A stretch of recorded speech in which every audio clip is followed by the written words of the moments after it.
Thank you. I know everybody's in a very convivial mood. We've been in a conference for the last day and a half, so I understand that, and it's wonderful to see everyone here. Dame Stephanie, Master, all the colleagues and friends of the OII, collaborators, people, and I noticed a number of people here among the founders of the OII. I remember I saw Derek Wyatt come in, Mike Warburg, all sorts of people. There's Derek, and so it's absolutely wonderful to have people here. I want to welcome all of you to A Decade in Internet Time. This event is designed to celebrate the 10th anniversary of the OII, but it focuses not on the OII per se, but on the social dynamics and the change that have gone on with this society and the internet over the last 10 years, reflecting on those changes and what that portends in terms of the next decade. We have a seriously distinguished set of speakers. I can't imagine a better group to bring together on the internet. And we have very limited time, so I'm going to be very short on introductions. They're on the back of a handout I hope you have all been given. The titles of their various presentations are on the overhead. Each speaker I've asked to stick to 20 minutes, and they can decide to take 15 minutes to speak and 5 minutes for questions, but that's their prerogative. And then we will have some closing remarks from Dame Stephanie, who's the founding benefactor of the OII. I just want to briefly, in two minutes, set the stage for this talk, because I think the discussions at our symposium that have been going on have surfaced a number of issues. I think people have just really run with this issue of the decade in internet time. It's a heuristic that has worked very well, but it's captures seriously a number of themes. One is the dramatic social and technological changes over the past decade. And to state the obvious, but I think, we talk about the TV generation not remembering the past, but I think the internet generation might be worse. I cannot believe, but when I got here in 2002, summer of 2002, the debate was, we don't need broadband. We are fine with a dial-up modem, and it was fine. All we do is hook up every once in a while and get online.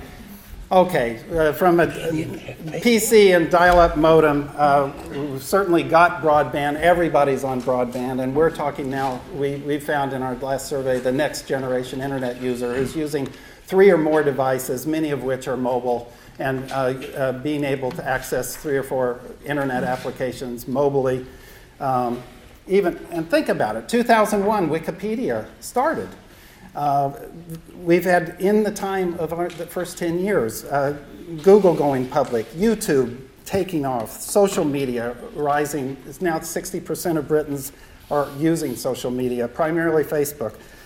Tablets and smartphones and apps now, articles about the web is dead and so forth. Well, this is really change. And these are social changes, not just technological changes. The way in which people are using technology has changed dramatically.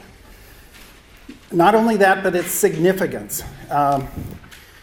In 2001, 2002, serious academics, social scientists were writing about the internet probably being a fad, all right?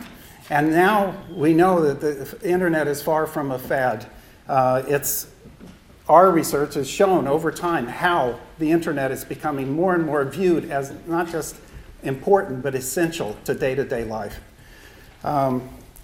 It was viewed in 2001 as irrelevant to politics. Now, after the Arab uprisings, Wikipedia, the England riots, it's viewed by various people as either a harbinger of democracy or of autocracy or of anarchy. And so it's absolutely central in terms of thinking about the political landscape. And the geography of the internet has shifted completely, so that in 2001, 2002, it was North America, West Europe. Now it is a new internet world where Asia is the dominant population online. 42% of internet users are in Asia. The rapidly developing countries are where the greatest growth is is the geography has changed dramatically. And also internet governance and regulation have changed dramatically. In 2002, all efforts were to try to develop internet regulation and governance to support and foster the diffusion and development of the internet and new media. Now there's a shift to content control, content regulation, most obviously through content filtering that's becoming more common worldwide. So these are enormous changes in politics and social, in the society and technology.